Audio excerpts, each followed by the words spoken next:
मैं जहाँ रहता हूँ वहाँ 5 बजे सुबह नमाज पढ़ते हैं माइक पे। हजारों कंप्लेंट किया मैंने, बंद नहीं हुआ। Late doctor Prabhakar Rao, doctor Yashwant Oak, दोनों ने पीआईएल किया था कुछ 30-40 साल पहले। Gods are not deaf. मस्जिद का अजान हो, माइक निकाल देना चाहिए, क्योंकि बहुत रिसर्च हुआ, हिंदुस्तान में भी हुआ है। एनॉयंस स्टार्ट होता है, पहला एनॉयंस यानी चिड़चिड़पना। एनॉयंस के साथ हार्ट रेट बढ़ता है, हार्ट रेट के साथ हार्ट और तेजी से काम करता है। हार्ट तेजी से जब काम करता है तब ब्लड प्रेशर बढ़ता है।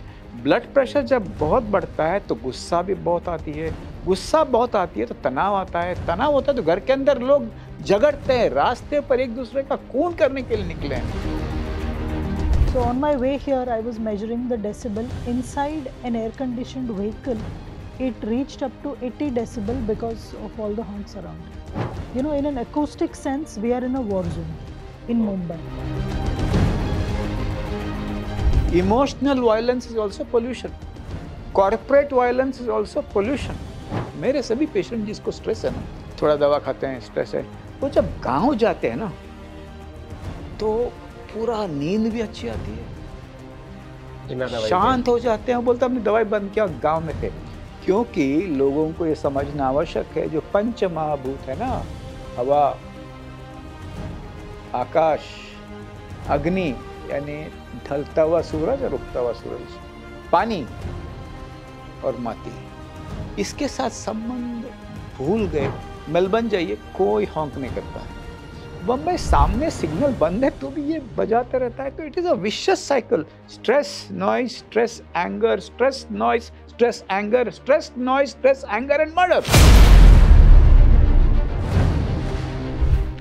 साउंड शरीर के ऑर्केस्ट्रा को पूरा बिगाड़ देता है। हर एक ऑर्गन एक दूसरे से झगड़ते हैं। कॉर्टिसोल की बारिश होती है ब्रेन में, पूरा ऑर्केस्ट्रा बिगड़ता है। और रात को ये व्यक्ति फ्रिज खोल के सब कुछ खाता है। पैनक्रियास कहता है मैं इंसुलिन नहीं दूंगा, एसिड कहता है मैं पेट में एसिड फेंकूंगा। तो ये प्रकृति ने जो इतने अच्छे ऑर्गन्स दिए, इतने अच्छे शरीर दिया, वो टूट जाता है। बाद में एंड क्या है? Blood pressure, diabetes. पर उसका कॉज क्या है, ये समझना भी बहुत जरूरी है। So this is a misconception that during the day noise is okay and it's only from 10 p.m. to 6 a.m. that everything should be quiet. मुझे माँ ने कभी नहीं पूछा कि आप क्या खाओगे सुबह। फिर भी मुझे कुछ चॉइस था। परवल का भाजी मुझे नहीं अच्छा लगता था, पर माँ ने बनाया तो खाना पड़ेगा। ये टॉलरेंस आजकल के बच्चों में नहीं है, तो ये 2-3 साल में शुरू करना पड़ेगा। ये प्रो नेचर, एंटी वोक, एंटी ग्लोबलाइजेशन, इसका ऊपर जो वॉर है बहुत बड़ा वॉर है। छोटे स्टेप्स यदि हमने शुरू किया तो अगला 20-25 साल या 50 साल में जिंदगी बदलेगी।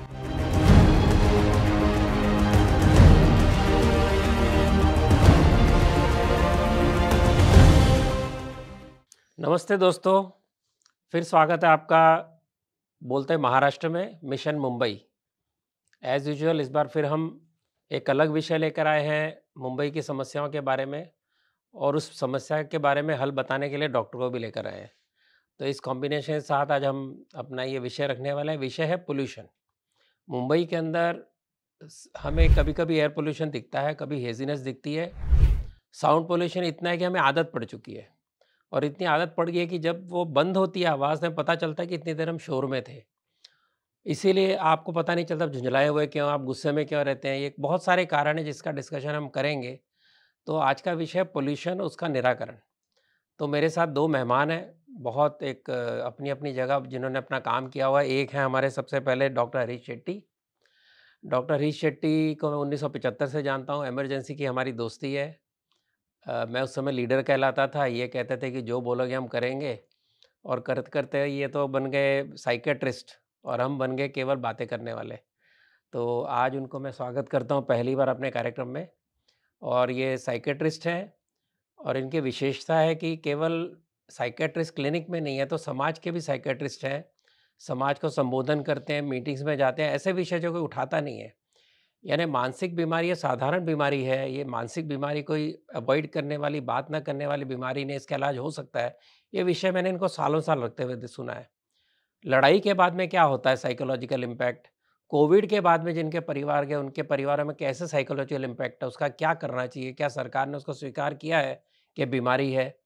लड़ाई के बाद का जो माहौल बनता है परिवारों के अंदर, उसके अंदर क्या होता है मानसिक संतुलन के बारे में, और उसके बारे में सरकार चिंता करती है। कैसे अलग-अलग विषय लेकर डॉक्टर शेट्टी हमेशा समाज में विषय रखते रहते हैं, लिखते भी हैं। हरीश जी, स्वागत है आपका। मेरे साथ दूसरी हैं Savita Rao, one women army हैं और कई विषय चलाती हैं और लगी रहती हैं लगन से अपने काम में। इन जिस काम के लिए आज मैंने इनको बुलाया वो है नॉइज़। इन्होंने किताब लिखी, किताब का नाम है नॉइज़ इन अवर नेशन, यानी हमारे राष्ट्र में किस तरह से शोर मचा रहता है हमारे देश में, इसके बारे में किताब है। बहुत इन्होंने रिसर्च की है, डेसिबल लेवल क्या होना चाहिए, किस प्रकार से उसका इफ़ेक्ट है इत्यादि। इसके अलावा इनका जिसके कारण मेरी इनसे दोस्ती वो था इंडिया पॉजिटिव सिटीज़न।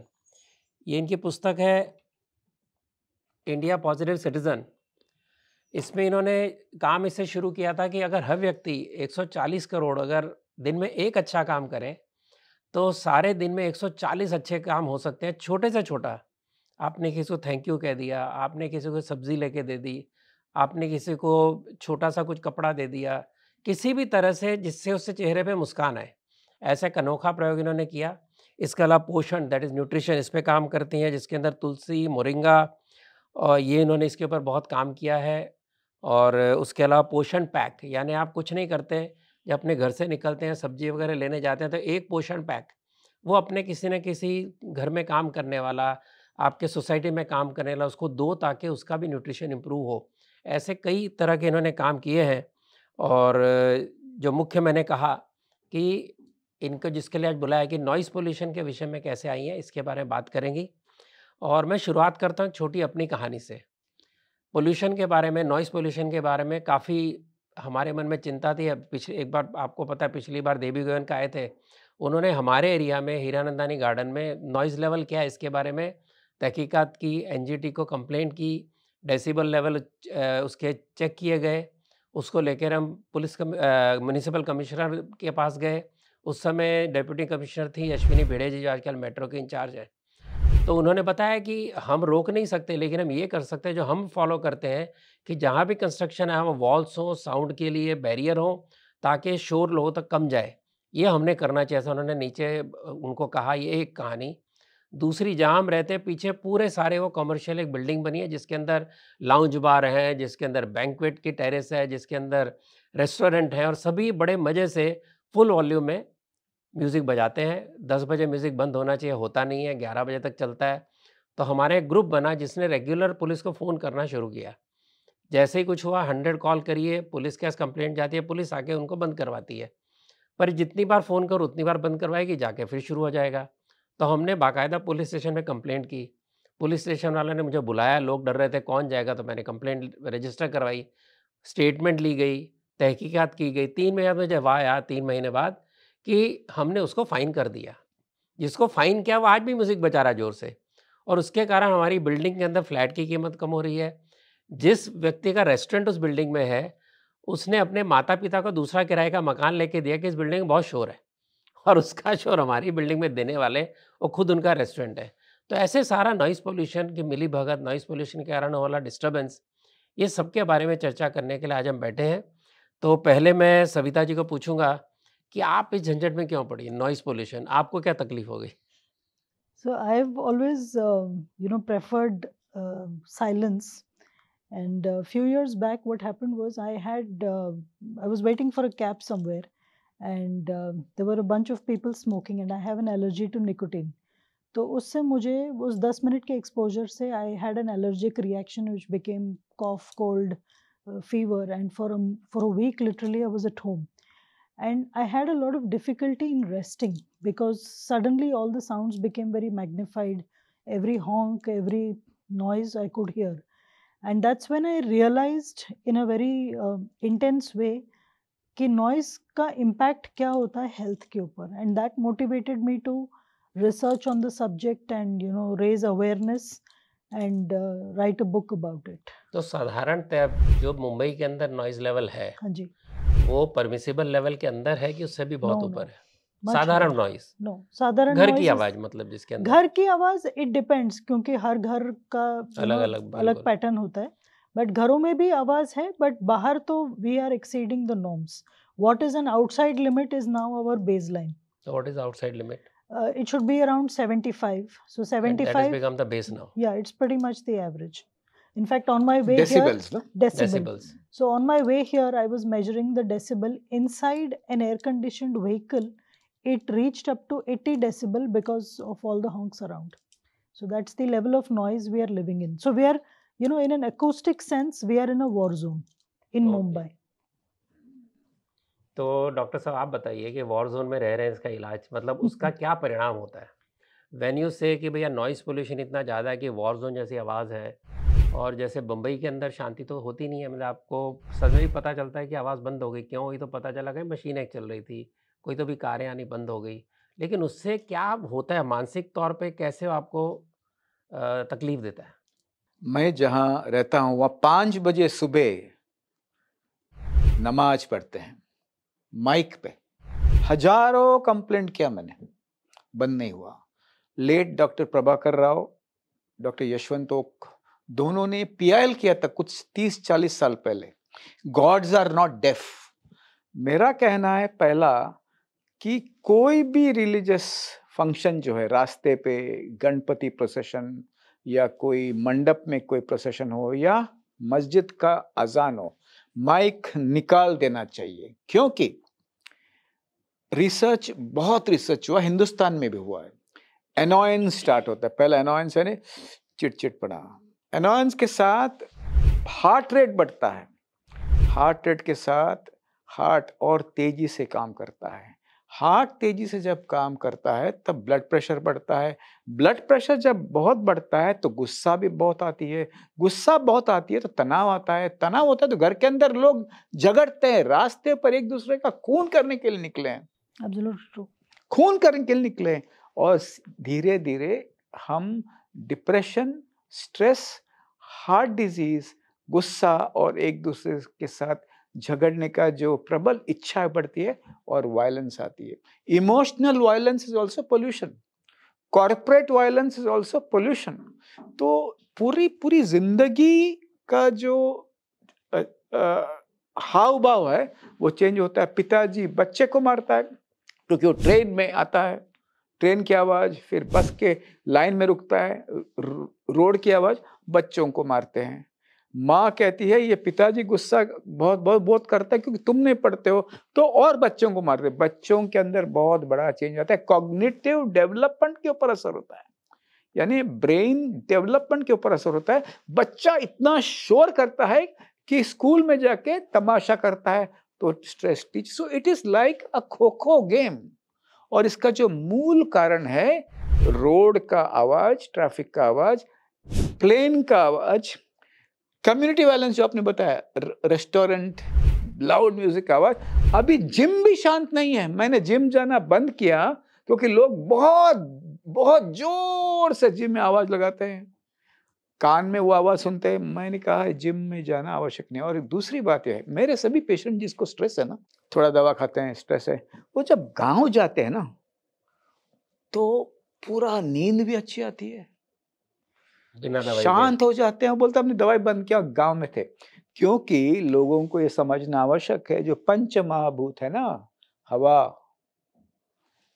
आकाश, अग्नि यानी ढलता हुआ सूरज और उगता हुआ सूरज, पानी और माटी, इसके साथ संबंध भूल गए. पूरे हिंदुस्तान में जब मैं घूमता हूं तो जो स्कूल में योग, विपश्यना या कोई भी तस्बीह या जो भी मेडिटेशन होता है वो बच्चे शांत रहते हैं. जो स्कूल के पास ओपन ग्राउंड है जहाँ आवाज कम है वो बच्चे शांत रहते हैं.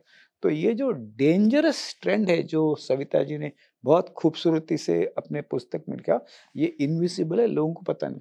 अभी देखिए ना, मेलबर्न जाइए, कोई हॉन्क नहीं करता है.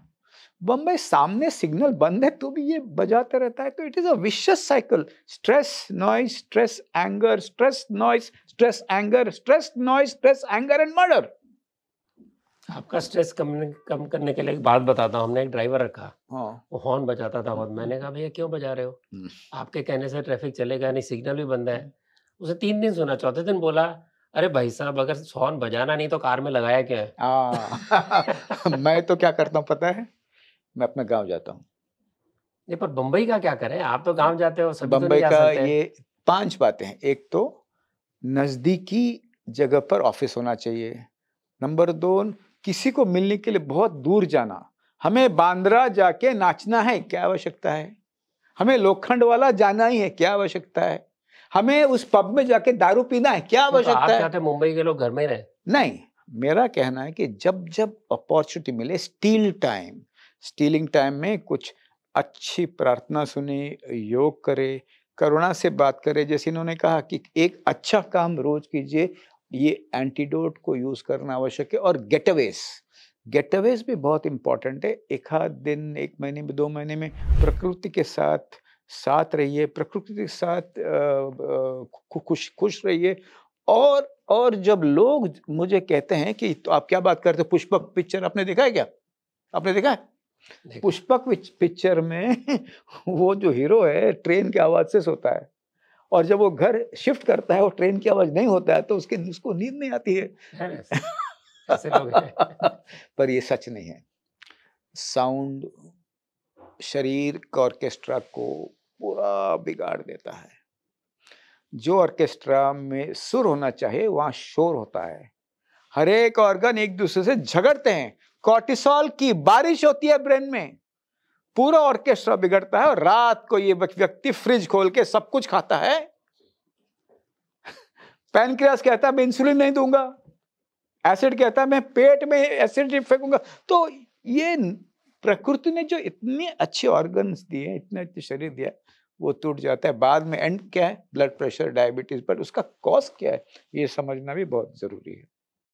एक और पोल्यूशन है जिसको हमारे लोग नहीं समझ पाते। पोल्यूशन की बात हो रही है तो घर के अंदर एसी, सेंट्रली एयर कंडीशन घर, सेंट्रली एयर कंडीशन स्कूल, और उसके कारण जो डस्ट घूमता है, जो हमारे फेफड़ों में जाता है, जो बच्चे आजकल एलर्जी का शिकार हुए हैं, उसके बारे में आपने स्टडी किया है? See, actually, that the usage of the AC and noise are in some way related. क्या होता है कि जब घर में बाहर से बहुत शोर आता है, so to prevent it, people have to close the door and window. So then for circulation, what do? So you switch on the AC.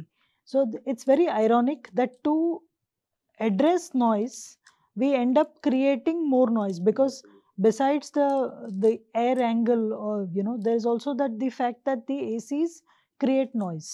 Humming noise. So to get away from noise, we create another kind of noise. There is also this cycle of dust that continuously are smelling the same dust. Yes. So all the children, if you talk to any parent, their children have many Allergic. more allergies than there are with in our age that we had no allergies. Yeah, because Even the air now is we have to find circulating. whether there is allergy. Doctor बोलता है allergy है तुमको, हमको पता नहीं होता। लेकिन बच्चे तो आज 4-5 साल के बच्चे भी स्कूल में जाने लगते हैं, 1 साल में एलर्जी शुरू हो जाती है। Yes, because उनकी immunity कम हो रही है for multiple reasons. One is they are in certain environments. There is air pollution generally in the environment. Second thing, if you see, it's an everyday phenomena across Mumbai and I'm sure other cities of the country, that when children are being taken to school and being brought from school, what happens is there is a lot of traffic on the way to the school. Then everybody who's taking the child is honking, whether they are on a two-wheeler, in an auto, or in a car. So the children are subjected to an enormous amount of noise on the way to school and on the way home. Now this is affecting their health and immunity. So their immunity is compromised. So then when they are exposed to allergens, they tend to have a reaction to it. इसमें एक point और एक है रतन जी, pollution of food, जिससे immunity कम होता है। Processed food से immunity कम होती है। आप फोन करके फूड मंगाएंगे, वो ओल्ड फूड होता है, उससे इम्यूनिटी कम होती है। फ्रूट्स में आजकल बहुत कुछ डालते हैं स्किन में, उससे इम्यूनिटी कम होती है। तो खाना हो, पीना हो, जीना हो या सोना हो, सब जगह पोल्यूशन है। ये तो अपने को तो इलाज बताना है। इलाज ऐसा है कि देखिए, मैं तो बचपन से हमारे घर में कोई सॉफ्ट ड्रिंक्स नहीं है। हम लोग खुद पना बनाते हैं, हम लोग खुद जूस बनाते हैं। बच्चों के लिए फ्रेश फ्रूट्स, वेजिटेबल्स और स्विगी और जोमेटो का ऐप निकाल दीजिए। जब घर का खाना यदि बच्चे नहीं खाते हैं तो अब आप अपसेट मत होजिए। वो कहता है हम नहीं खाएंगे, 2 दिन नहीं खाएगा, तीसरा दिन झक मार के खाएगा। ये 3 साल में शुरू करना चाहिए, 2-3 साल में। फोन के सामने यदि आप बच्चों को देंगे खाना तो फोन में जो खाना दिखाते हैं वो मांगेंगे। तो कल्चर जो है, if you have to fight this globalised culture which is harming us, हमें नया सॉफ्टवेयर बचपन से ही शुरू करना पड़ेगा। कलमा पढ़िए, गीता पढ़िए, बाइबल बिल्कुल बिल्कुल पढ़िए। साथ साथ में जितना हो सके फ्रेश खाना खाने की आवश्यकता। एक बहुत बड़ी बात है, मुझे माँ ने कभी नहीं पूछा कि आप क्या खाओगे सुबह। फिर भी मुझे कुछ चॉइस था। परवल का भाजी मुझे नहीं अच्छा लगता था, पर माँ ने बनाया तो खाना पड़ेगा। ये टॉलरेंस आजकल के बच्चों में नहीं है। तो ये 2-3 साल में शुरू करना पड़ेगा। ये प्रो नेचर, एंटी वोक, एंटी ग्लोबलाइजेशन, इसका ऊपर जो वॉर है बहुत बड़ा वॉर है। छोटे स्टेप्स यदि हमने शुरू किया तो अगला 20-25 साल या 50 साल में जिंदगी बदलेगी। अभी हम 2 तरह की बातें कर रहे हैं। बात कर रहे हैं जो हमारे हाथ में है। हम हॉर्न ना बजाएं, हम कम से कम उपयोग करें प्राइवेट व्हीकल का, हम कोशिश करें कि एसी कभी-कभी बंद हो। ये सब हमारे लेवल के काम है जो हम कर सकते हैं, आसानी से कर सकते हैं। कंस्ट्रक्शन है तो कंस्ट्रक्शन का टाइम लिमिट हो। आपने बीच में कोई बात की थी कंस्ट्रक्शन की टाइम की, तो उसके बारे में बताइए ज़रा। So the time limit for constructions is from 6 a.m. to 10 p.m. पर ये as पता करने के लिए इनको 6 जगह फ़ोन करना पड़ा कि भैया कंस्ट्रक्शन का टाइम क्या है। बीएमसी में भी आपको कई जगह ये जगह पता कॉल करना करना पड़ा। पड़ा। और and the building department was unable to tell what is the decibel level permissible for construction. So there is a lot of confusion in the minds of many people, including the authorities. अब ये जो 6 a.m. to 10 p.m. का हम लेते हैं, first of all, this is to some extent it's a misconception, partly real, partly a perception. Now, the fact is that everybody, from whether it is a newborn child to a senior citizen, we are not like robots that can go to sleep straight away at 10 and wake up at 6 all fresh to do whatever we want to do. People need rest at varying times of the day depending on their age, depending on their health condition. So this is a misconception that during the day noise is okay and it's only from 10 p.m. to 6 a.m. that everything should be quiet. Second thing is the decibel level. Okay, now as per the law, you'll be surprised to know, जो loudspeaker का भी आपने जिक्र किया, as per the regulation, the permissible decibel level for a loudspeaker is either 10 decibel more than the ambient environment noise level or 75 decibel level, whichever is lower. There is no place in Bombay where this is being followed, and I'm quite sure that even the police may not be aware that there is such They a are law. aware. उनके पास वो metre है ना, वो लेके आते हैं है। Check करने को। When you complain to 100, they come and they stop. But for that, every time it will keep on calling every day. We maintained a register in which we made a note. They give a complaint number. We then keep a track of complaint number also. So police does act, but there is no law which will say भी 4 बार अगर violate किया तो तेरी दुकान बंद। Yes. ऐसा कानून मेरे ख्याल नहीं है। There should be a compounding penalty which will then at least be a deterrence for repeat offenders. Right. पर ये होना बहुत जरूरी है. But this whole thing of 6 to 10, this is a misconception because it is not really helping people who need to rest during the day. Even if you, as I told you, Ashwini Bhideji told the BMC staff that there is system of sealing the area with barriers, sound barrier, etc. So sound doesn't travel to the other side as far as possible. Right. We should follow that. That is also not followed. Not followed, yes. Most of the buildings don't have those kind of barriers. Even BMC or MMRD construction generally don't have those barriers. But point is, nobody goes and complains. So our system works with complaints. It doesn't work with everybody following discipline. So अगर आपने horn नहीं बजाना, hospital के सामने मुझे याद है कि जब हम नए सीखे थे ड्राइविंग, हॉस्पिटल के सामने हॉर्न नहीं बजाना ये नॉर्म था। अभी हॉस्पिटल के सामने लगा हुआ है नो हॉर्न, आप जा रहे हो कहीं हॉस्पिटल के सामने, लगातार आपको हॉर्न सुनेगा। तो ये जो जो मैं ट्रैफिक के समय जो बात की थी मैंने, कि बेसिकली हमको डिसिप्लिन एनफोर्स करना पड़ता है, करना पड़ेगा, चाहे वो नॉइज़ का हो, चाहे वो किसी प्रकार का हो, लाइसेंस का सिस्टम हो कि अगर आपने नॉइज़ के उसे पकड़ा, मुंबई में पहले हॉर्न के लिए भी चालान होता था। I don't know whether you are aware. था। आजकल तो किसी को पता भी नहीं कि हॉर्न का चालान हो सकता है। तो ये सारे लागू करना, जैसे मैंने कहा, एक तो हमारा कंट्रोल, दूसरा हम एनफोर्स कैसे कर सकते हैं या हम कैसे जागरूक कर सकते हैं। इसीलिए आपको मैंने बोला है कि भई परिवारों को पता कैसे चले जो हॉर्न बजा रहे हैं, उसका नुकसान उनके बच्चों को हो रहा है और उनको ही हो रहा है। ये लोगों तो कैसे एजुकेट करना है, स्कूल करेगा, कौन करेगा?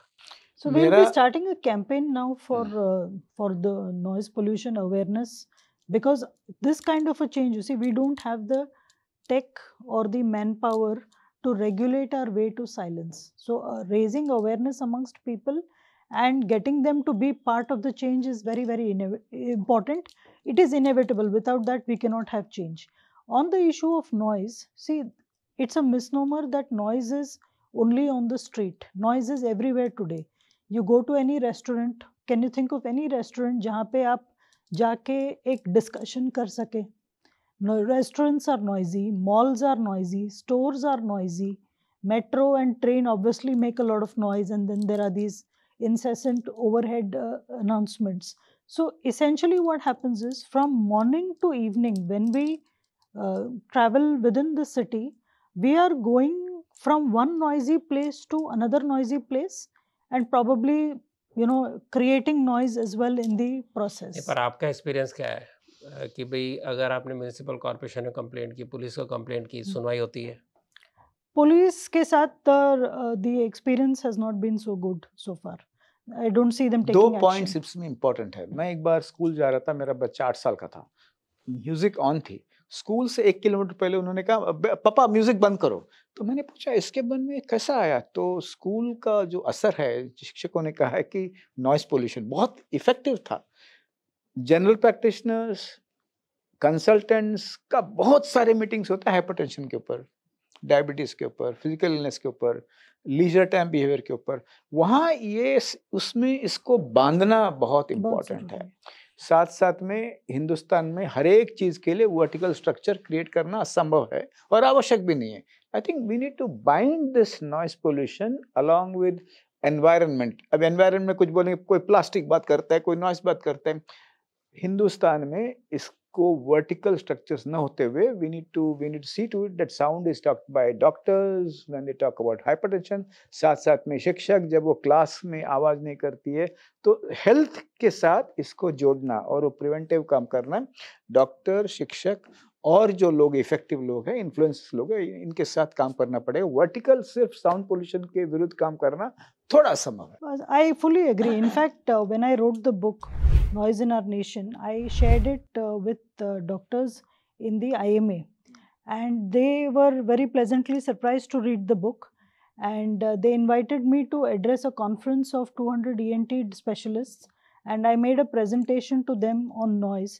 It was probably one of the rare or the first instance where a non-doctor is talking to doctors on the issue of health.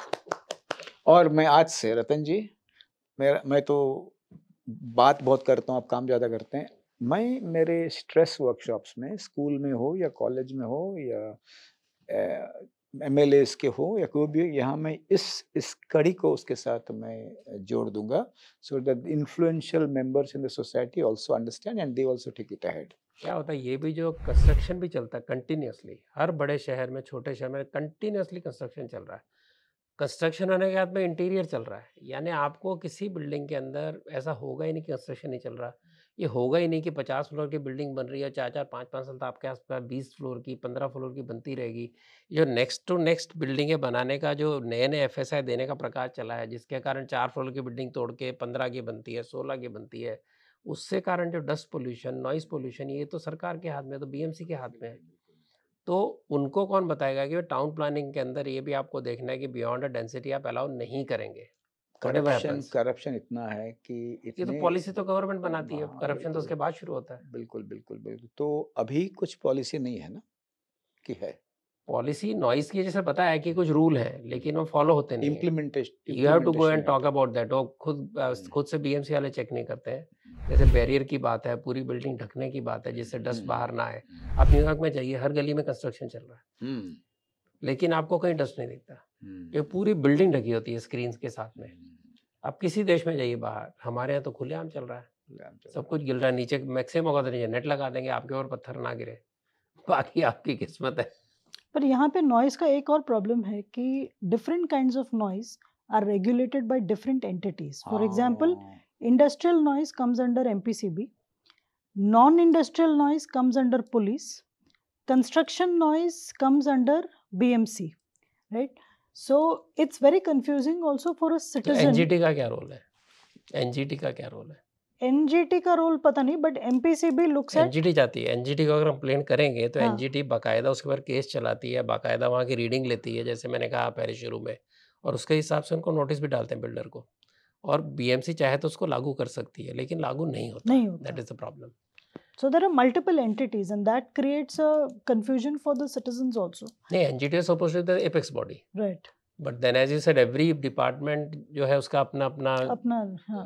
अपना रूल्स है, अपने अपने रेगुलेशन है। Yes. तो पहला तो आप सुझाव देंगे कि एक इंटीग्रेटेड बॉडी हो। But the point to be noted is, as far as norms are concerned, we have very strong and robust norms कि इंडस्ट्रियल एरिया में इतना डेसिबल होना चाहिए, रेजिडेंशियल एरिया में इतना होना चाहिए। वो अगर हो जाए, the health of crores of Indians will improve. Implementation is the problem. The norms are very well designed and they are very conducive for health, mental health and physical health, but the implementation is a big problem. एक और जो physical damage होता है, आपने तो mental stress का बात की है, जैसे टिनेटस होता है, किसी को पता नहीं है।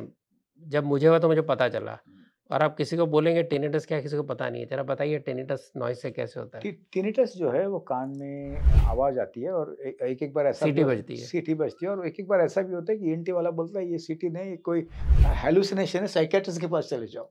हम साइकियाट्रिस्ट कहते हैं कि एक कान में जब सीटी बजती है इसका मतलब हेलुसिनेशन नहीं, ये ईएनटी का प्रॉब्लम है। तो उसमें काफ़ी इलाज वो करते हैं, कब ईयरफोन्स देते हैं और बहुत कुछ देते हैं। वास्तव में वो ईएनटी वाला कहते हैं इसका इलाज है ही नहीं, परंतु ये वो आयुर्वेदिक लेते, तकलीफ बहुत होती है। पर उसमें एक बात मुझे कहना है कि इंटॉलरेबिलिटी टू नॉइस जो डिप्रेस्ड पेशेंट्स में होते हैं, यानी पहले नहीं था, अभी कोई भी थोड़ा भी बात किया तो मुझे गुस्सा आता है। मुझे ये समझ में आपको पूछना था कि पिछले आपके कई साल की प्रैक्टिस है, 40 साल हो गए, 40 साल हो गए, तो ये नॉइज के कारण बढ़ने वाली बीमारियां, ये इसका आपको क्या लग रहा है, आपने जो देखा होगा? स्टैटिस्टिकली मैं जब पूरा रिसर्च पढ़ा हिंदुस्तान का और बाहर का, तो it is a combination of factors.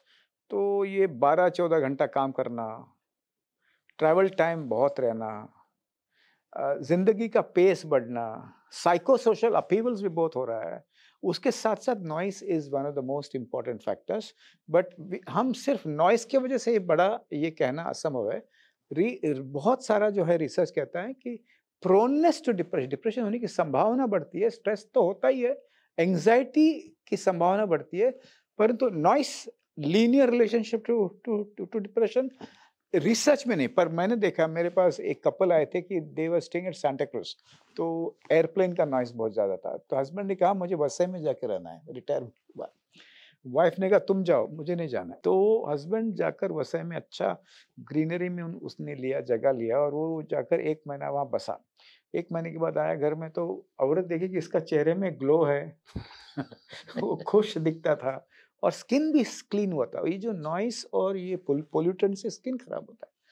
और तो औरत ने ऐसे सोचा मेरे बिना ये ऐसा ग्लो क्यों हो रहा है तो हस्बैंड ने कहा कि 1 हफ्ते के लिए तुम भी आ जाओ। She went for 1 week but she stayed there for 1 month. उसको एडिक्शन था, ये नेबर को खाना देना, फिर अपने को वो करना, ये करना। 7 दिन में बेचैनी कम हो गई और वो वहाँ दोनों अभी वहाँ साथ में रह रहे हैं, कोई चिंता की बात नहीं। तो रिटायरमेंट प्लान में कहाँ रहना, कहाँ नहीं रहना, ये समझना भी बहुत इम्पोर्टेंट है।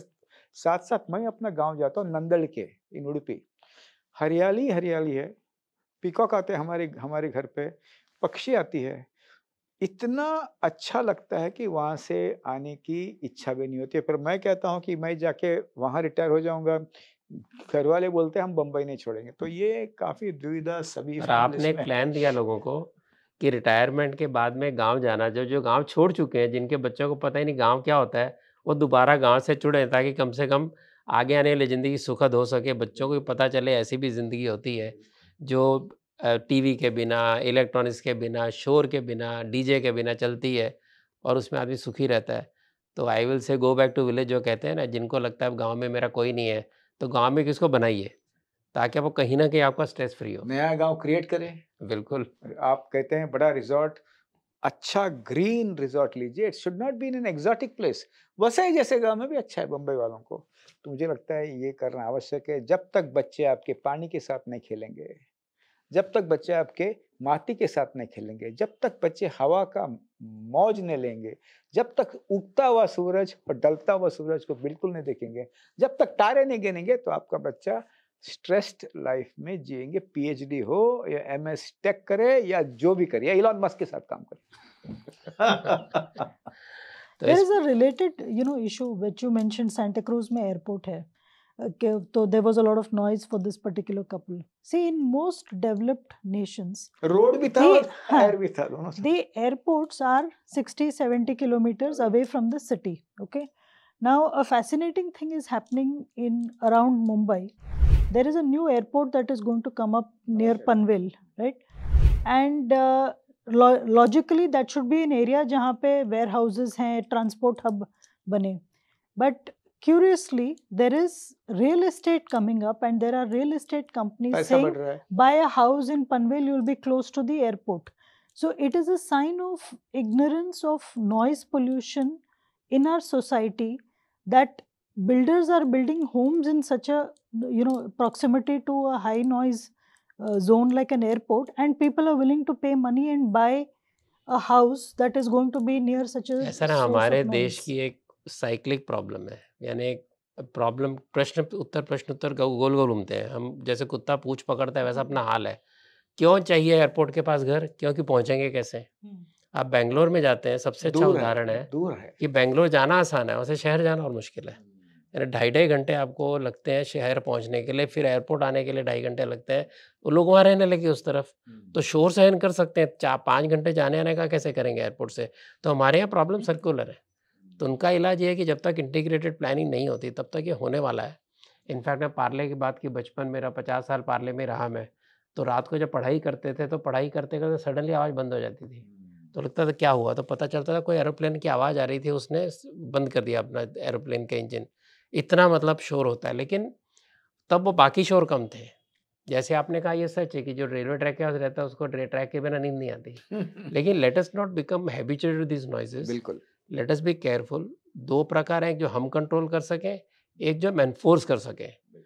एनफोर्स करना नॉइज़ पॉल्यूशन मुश्किल नहीं है, बहुत सारे उसके अलग-अलग इंस्टीट्यूशन है मुंबई के अंदर। बीएमसी है, जैसे बताया, एनजीटी है, और आपके लोकल पुलिस स्टेशन है।